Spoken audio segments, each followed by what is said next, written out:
제15장. 형제들아, 내가 너희에게 전한 복음을 너희에게 알게 하노니 이는 너희가 받은 것이요 또 그 가운데 선 것이라. 너희가 만일 내가 전한 그 말을 굳게 지키고 헛되이 믿지 아니하였으면 그로 말미암아 구원을 받으리라. 내가 받은 것을 먼저 너희에게 전하였노니 이는 성경대로 그리스도께서 우리 죄를 위하여 죽으시고 장사 지낸 바 되셨다가 성경대로 사흘 만에 다시 살아나사 게바에게 보이시고 후에 12 제자에게와 그 후에 500여 형제에게 일시에 보이셨나니 그 중에 지금까지 대다수는 살아있고 어떤 사람은 잠들었으며 그 후에 야고보에게 보이셨으며 그 후에 모든 사도에게와 맨 나중에 만삭되지 못하여 난 자 같은 내게도 보이셨느니라. 나는 사도 중에 가장 작은 자라. 나는 하나님의 교회를 박해하였으므로 사도라 칭함받기를 감당하지 못할 자니라. 그러나 내가 나 된 것은 하나님의 은혜로 된 것이니 내게 주신 그의 은혜가 헛되지 아니하여 내가 모든 사도보다 더 많이 수고하였으나 내가 한 것이 아니요 오직 나와 함께 하신 하나님의 은혜로라. 그러므로 나나 그들이나 이같이 전파함에 너희도 이같이 믿었느니라.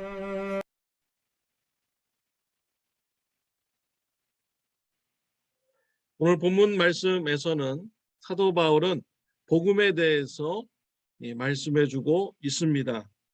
복음을 잘 지키고 헛되이 믿지 않으면은 구원을 받게 될 것이다 라고 권면하고 있습니다.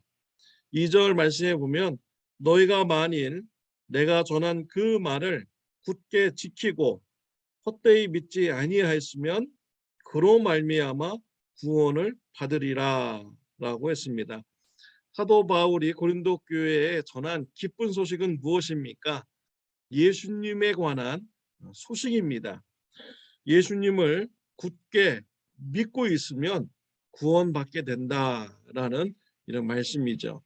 또한 이 땅에서도 구원의 삶을 누릴 수 있다라고 권면을 하고 있습니다. 예수님에 관한 말씀은요, 사도 바울이 지어낸 얘기가 아닙니다. 만들어낸 이야기가 아닙니다. 또 사도들이 만들어내고 조작한 이런 이론이 아니다라는 것입니다. 사도 바울이 전했던 이런 예수님에 관한 소식은 성경에 관한 말씀이라는 것이죠.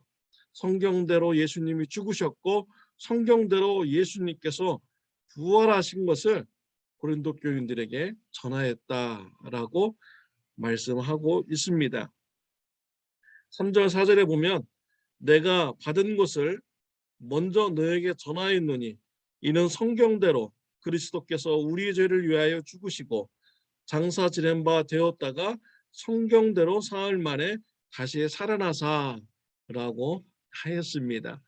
예수님의 십자가에서 죽음과 부활은 우연의 사건이 아니라는 것입니다. 조작하고 의미 부여한 이런 사건이 아니라는 것입니다. 성경대로 예수님은 십자가에서 죽으셨고 성경대로 예수님은 부활하신 것이다 라는 것이죠. 구약성경 이사야서 53장 5절 6절 말씀에 보면은 예수님께서 앞으로 오시고 죽으실 것을 예언되어 있습니다. 또한 그 죽음의 의미가 하나님께서 말씀해 주시고 있습니다. 그가 찔림은 우리의 허물 때문이요 그가 상함은 우리의 죄악 때문이라. 그가 징계를 받음으로 우리는 평안을 누리고 그가 채찍에 맞음으로 우리는 나음을 받았도다. 우리는 다 양 같아서 그릇 행하여 각기 제 길로 갔거늘 여호와께서는 우리의 모두의 죄악을 그에게 감당시키셨도다 라고 했습니다. 예수님께서 오시는데 앞으로 그분은 죽으신다는 것입니다. 왜 죽습니까? 우리의 그런 죄악을 예수님께 담당시키셨고 예수님이 그 우리의 죄값을 대신 심판받아 죽으신다라는 것이죠. 이 말씀대로 예수님은 십자가에서 죽으셨습니다. 우리의 죄를 대신 지시고 심판 받으셨습니다. 예수님께서 부활하신 것도 만들어낸 얘기가 아니라 성경에 예언된 대로 부활하신 것입니다. 시편 16편 10절에 보면 이는 주께서 내 영혼을 수월에 버리지 아니하시며 주의 거룩한 자를 멸망시키지 않으실 것임이니이다 라고 되어 있습니다. 하나님께서는 이 시편을 통하여서 주의 사랑하는 자, 즉 메시아 예수님께서 죽은 걸로 끝나지 않을 것이다. 죽음으로 멸망되지 않을 것이다 라고 예언되어 있습니다. 또 호세아서 2장에 보면 여호와께서 이틀 후에 우리를 살리시며 셋째 날에 우리를 일으키시리니 우리가 그의 앞에서 살리라 되어 있습니다. 예수님께서 3일 만에 다시 살아나신다는 것입니다. 예수님께서 다시 살아나실 때 예수님만 살아나는 것이 아니라 그의 백성들도 같이 죽음에서 살아나게 될 것이다 라는 이런 예언의 말씀인 것이죠. 또 누가복음 11장 29절 말씀에 보면 예수님께서 말씀하셨어요. 무리가 모였을 때 예수께서 말씀하시되 이 세대는 악한 세대라 표적을 구하되 요나의 표적밖에는 보일 표적이 없나니 라고 했습니다. 유대인들은 예수님이 메시아인 것을 증거하는 표적을 보여달라고 하죠. 예수님께서는 그 사람들에게 요나의 표적을 보여주신다라고 했습니다. 요나는 물고기 뱃속에서 3일 동안 갇혔습니다. 3일 후에 하나님의 은혜로 물고기 뱃속에서 나오게 된 것입니다. 요나의 표적, 즉 예수님께서 죽으시고 3일 만에 다시 부활하실 것을 말하는 것이죠.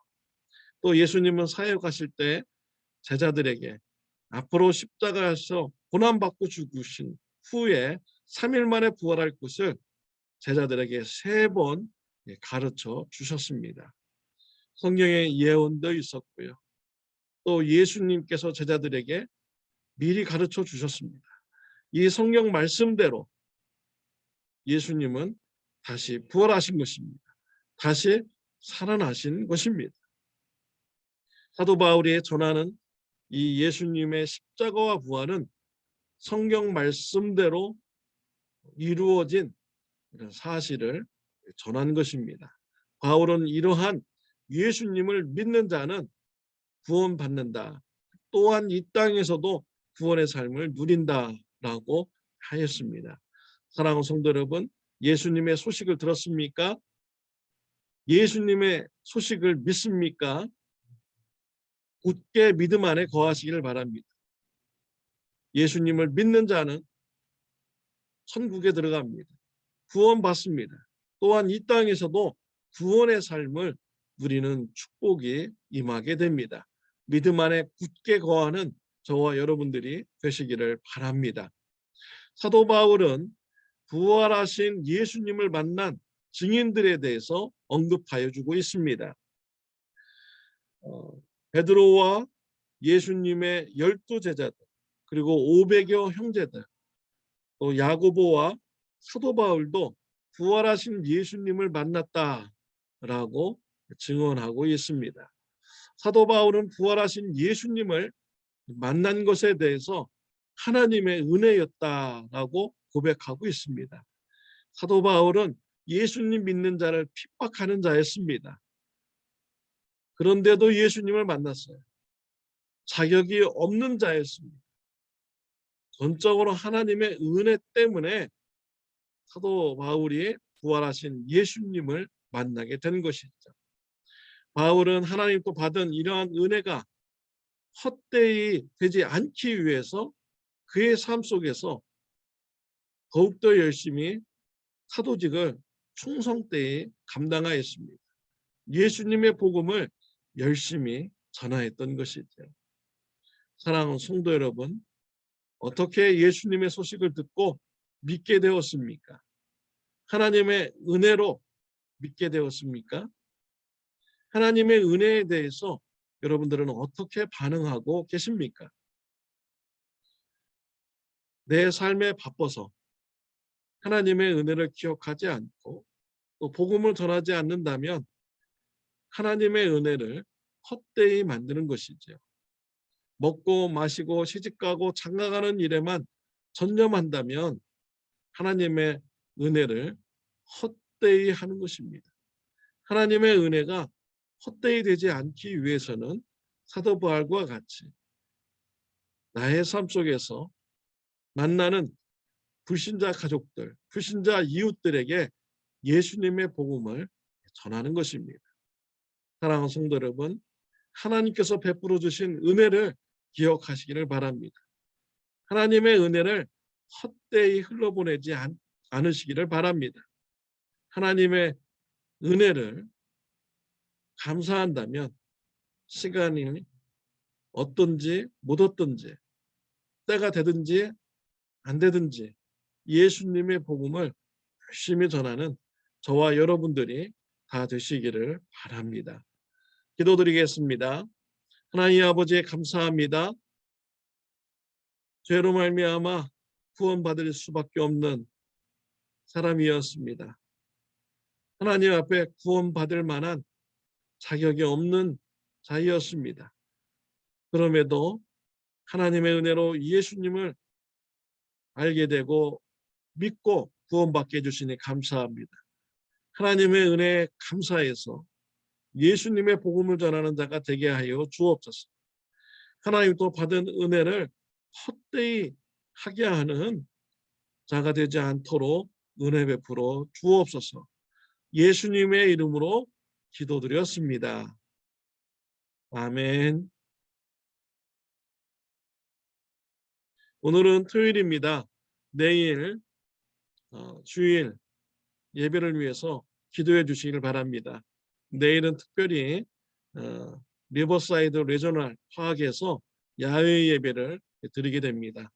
또 주위에 여러 분들을 또 초청을 하셨다는 이런 소식도 들려오고 있습니다.